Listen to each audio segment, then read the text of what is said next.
Hi எல்லோருக்கும் வணக்கம். Night கிச்சனை க்ளீன் பண்ணதுனால இப்போ ஃபிட் பண்ணிவிட்டு வேலையை ஸ்டார்ட் பண்ணிடலாம். காலையில் எழுந்தோடனே ஆரோ போட்டு விட்டுட்டு செக் பண்ணிக்கிறேன் தண்ணி கரெக்டாக வருதான்னு. ஹாட் வாட்டர் காலையில் குடித்தா இந்த வெதருக்கு கொஞ்சம் நல்லாயிருக்கும், அதான் ப்ரிப்பேர் பண்ணி குடிச்சிட்ருக்கேன். பிரேக்ஃபாஸ்ட்டுக்கு பூரி மசாலாவுக்கு 4 உருளைக்கிழங்கு எடுத்து கட் பண்ணி வேக வைக்கிறேன். மசாலாவுக்கு பெரிய வெங்காயமும் ஒன்று கட் பண்ணி வச்சுக்கிட்டேன். பூரி போடுறதுக்கு தேவையான அளவு மாவை மட்டும் எடுத்துகிட்டு மீதி அப்படியே சேஃபாக வச்சிடலாம். ஹாட் வாட்டரை கொஞ்சம் கொஞ்சமாக ஊற்றி மாவை நல்லா கலந்து விடணும். தண்ணியை ஒரே அடியாக ஊற்றிடக்கூடாது, கொஞ்சம் கொஞ்சமாக தான் ஊற்றணும். மாவை நல்லா பிசைஞ்சு கொடுக்கணும், அப்போ தான் நல்லா சாஃப்டாக வரும். அப்போ தான் வீட்டில் இருக்கிற பெரிய மனுஷி சாப்பிடுவா. மாவை பிசைஞ்சிட்டு சிறு சிறு உருண்டைகளாக பிடிச்சி வச்சுட்டு பூரிக்கட்டையில் அமுத்தியும் நான் எடுத்து ரெடியாக வச்சுட்டேன்.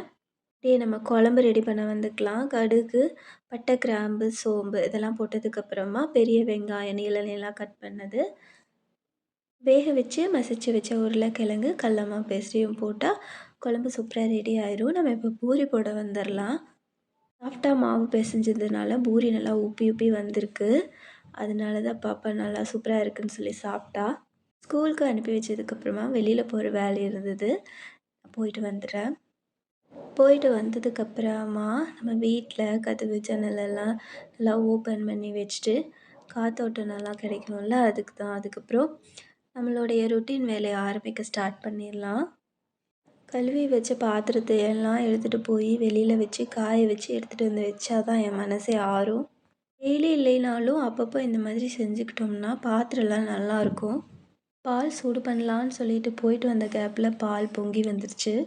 ரொம்ப நாளுக்கு முன்னாடி வாங்கின கிளாஸ் பேட்டில் ஓப்பன் பண்ணி க்ளீன் பண்ணி வைக்கலான்னு சொல்லி அதை க்ளீன் பண்ணுற வேலையில் ஆரம்பிச்சிட்டேன்.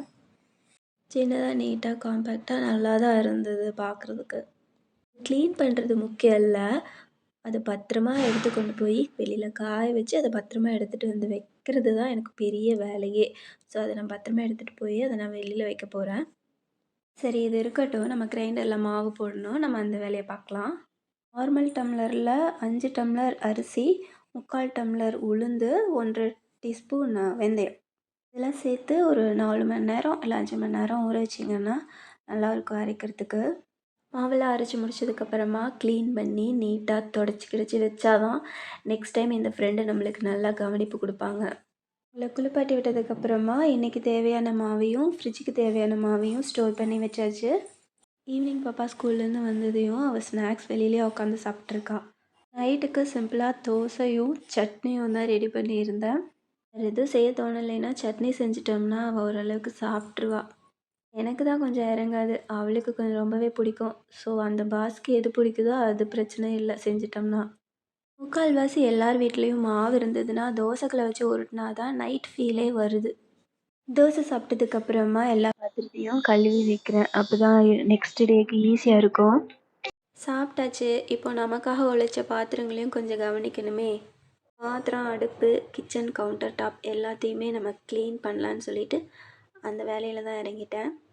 நல்லா க்ளீன் பண்ணி முடித்ததுக்கப்புறமா பார்த்தா எவ்வளோ அழகாக இருக்குது, நீட்டாக ரொம்ப ஃப்ரெஷ் ஃபீல் வருதுல்ல. நேற்று அம்மா தோட்டத்துக்கு போய் பிரண்டை இருந்தது பொறிச்சிட்டு வந்திருந்தாங்க. அப்படியே கருவேப்பிலை, அப்புறம் அந்த மொசு தூதுவளை, பொடி தலைன்னு ரசத்தலை எல்லாமே பொறிச்சிட்டு வந்திருந்தாங்க. அடுத்த நாள் காலைக்கு ஒரே கீரை வகையாக இருந்தது. பிரண்டை துவையல், முடக்கத்தாங்கீரை பொரியல், தேங்காய் போட்டது நல்லா இருந்தது. சட்னியோட செம்ம டேஸ்ட்டாக இருந்தது. அது பிரண்டை சட்னி ரொம்ப ரேரு கிடைக்கிறதுக்கு, இங்கே நேச்சுரலாக கிடைக்கிறதுக்கு. கடையில் வாங்குறது பிரச்சனை இல்லை, பட் தோட்டத்தில் போய் பறிக்கணும் அப்படிங்கிறது எல்லாத்துக்கும் அது பாசிபிலிட்டிஸ் இல்லை. ஸோ என்னைக்காவது கிடைக்கிறத யூஸ் பண்ணிக்கணும். அப்புறம் இந்த சளிக்கு தலை ரசம் வச்சுருந்தாங்க, அது பாப்பாவுக்கு கம்பல்சரி கொடுக்கணும். ஏன்னா அன்றைக்கி லாஸ்ட் வீக் நானே குடிச்சிட்டேன். இது இந்த வீக் பாப்பாவுக்காக ரெடி பண்ணியிருக்கு. ஸோ மேடம் விளையாண்டுக்கிட்டே சாப்பிட்டுட்டு இருந்தாங்க. இதுக்கப்புறம் இந்த அரசியல்வாதியோட ஒயிட் ஷர்ட்டை துவைக்கலான்னு சொல்லி களத்தில் இறங்கிட்டேன். ஸோ அந்த வேலையும் மும்முரமாக இப்போ போயிட்டுருக்கு. துவைச்சி முடிச்சுட்டு கஞ்சியும் அதிலேயே போட்டு மிக்ஸ் பண்ணி ஒரு 5 மினிட்ஸ் இல்லை 10 மினிட்ஸ் நான் ஊற வச்சுருவேன்.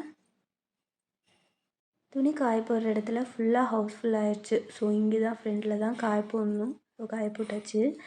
இந்த ஹேர் கட் எப்படி இருக்குதுன்னு சொல்லுங்கள். இது நானே ஹேர் கட் பண்ணிக்கிட்டேன்.